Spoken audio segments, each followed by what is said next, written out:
So first of all, congratulations on being named as PMEA's Superintendent of the Year. It's a great honor among 500 districts, so congratulations to you. Well, thank you very much. I'm very humbled actually to receive the award.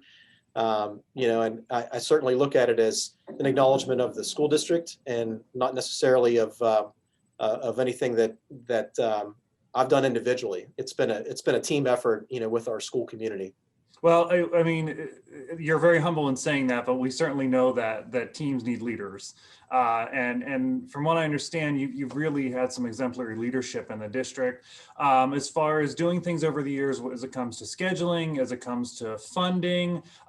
Let's kind of talk a little bit pre-pandemic. How you were able to shape a little bit of what's happened in the music programs, really K to 12. I think you've taken that holistic approach, right? Yeah, we really we recognize that music is an important part of the school experience for many students, and I hope all students actually they at some point have connected with music during their school experience. And we recognized when I had become superintendent that our music program really needed to be improved. There were just generally some issues with the number of students participating in the program.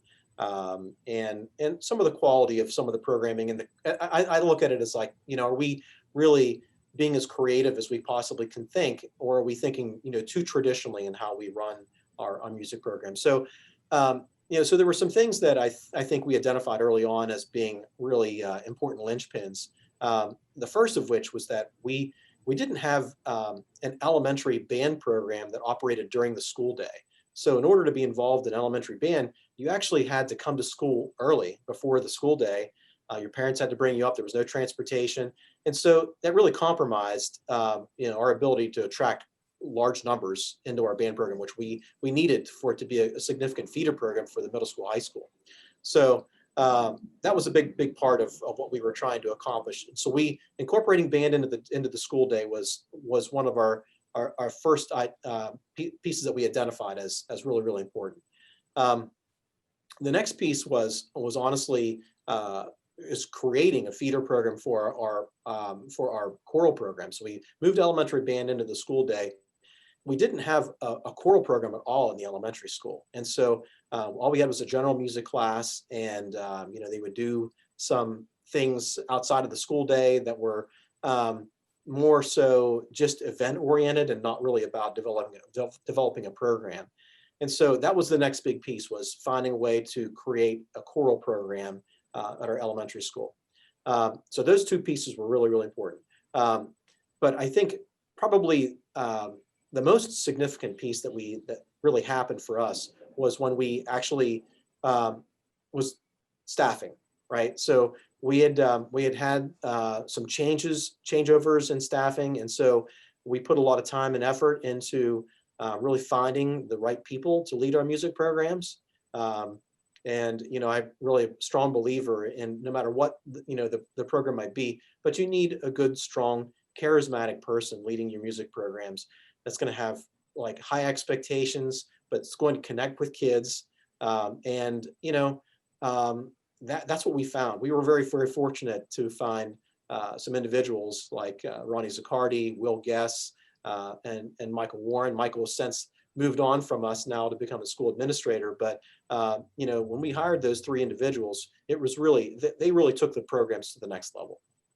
So I want to make clear to folks, some people are listening to this and saying, okay, this guy he was a music teacher in his before he was a superintendent, because the way you're talking is like you're coming from the perspective of, I'm a music teacher and I know what needs to go into place. Let's disabuse folks of that. That I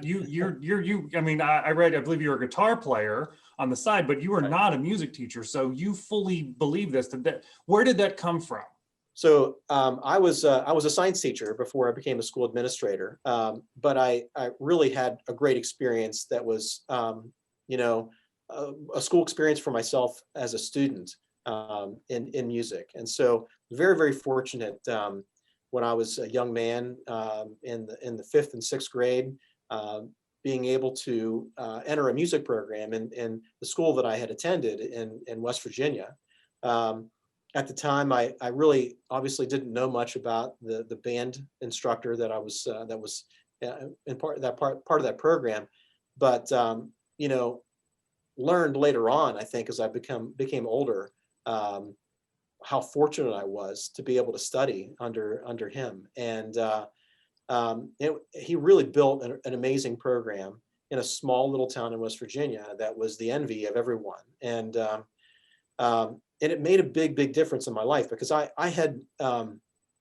really grew up in a very blue collar family. I wouldn't have had the opportunities to learn about music the way I did if it wasn't for the band program. And so you had some great experiences with going to the symphony and going to jazz band concerts. I remember as a young man going to see Andre Previn when he was leading the Pittsburgh Symphony, but also having the chance to go, see Maynard Ferguson, perform. And so that having those experiences really broadened me as an individual. And I look back on that and think about how much it shaped me, for the rest of my life.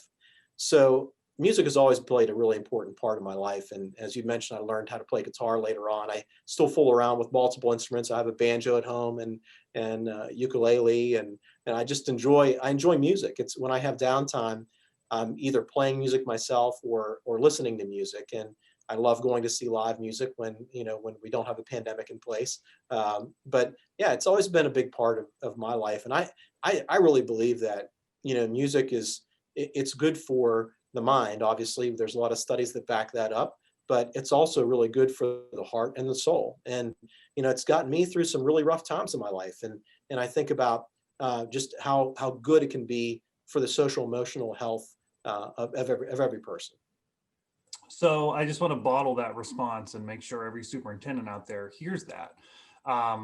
Because it isn't about every kid that goes through a music program as you're programming them to perform at Carnegie Hall one day. It is about creating that well-rounded person, which you've just spoke to exactly. So let's fast forward a little bit. You hit a pandemic here this year. We all kind of ran into this little problem that we're all facing.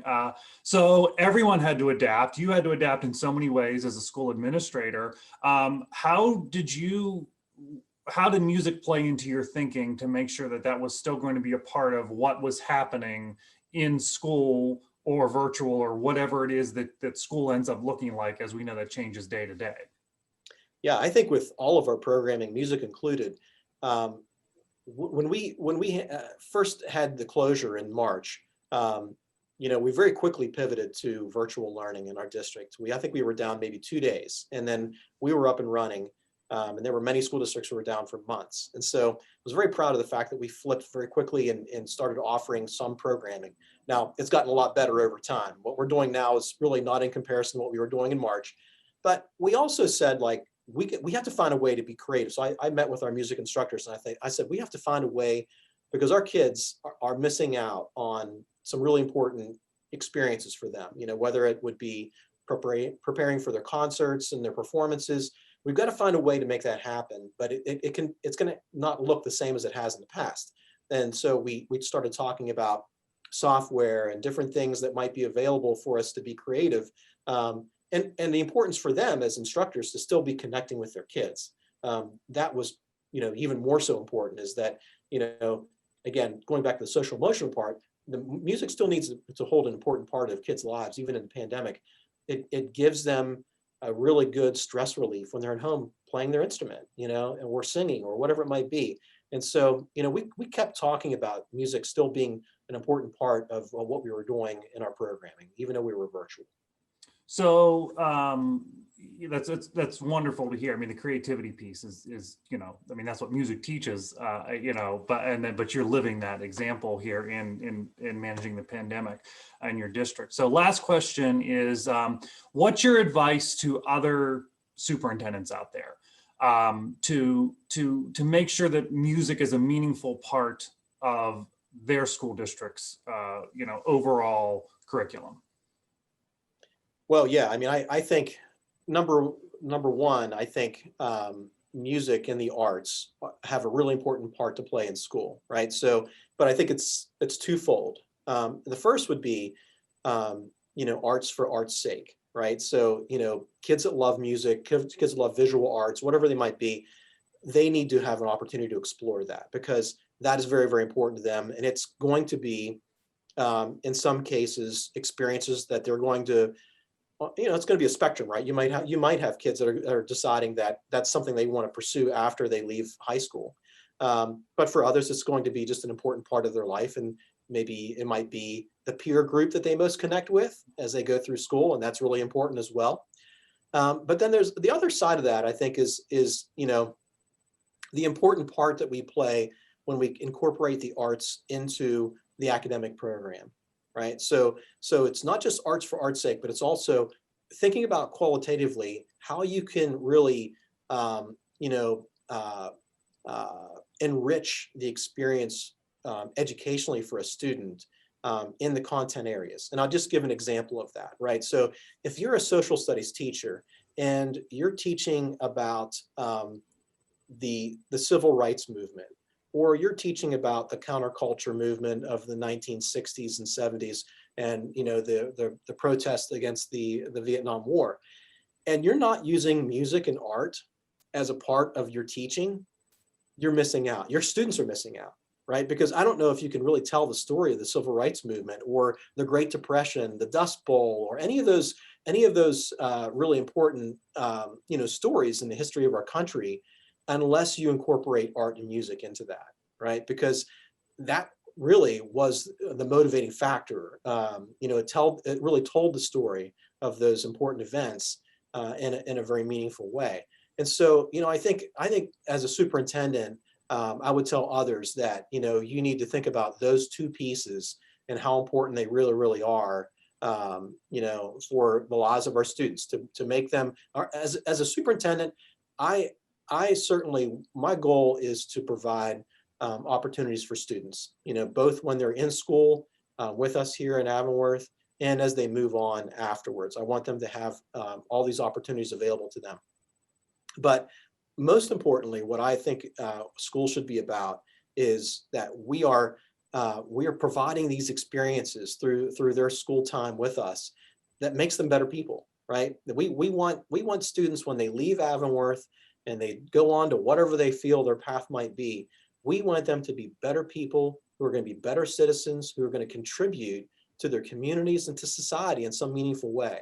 And you only do that if you think about the qualitative nature of the school experience that they have.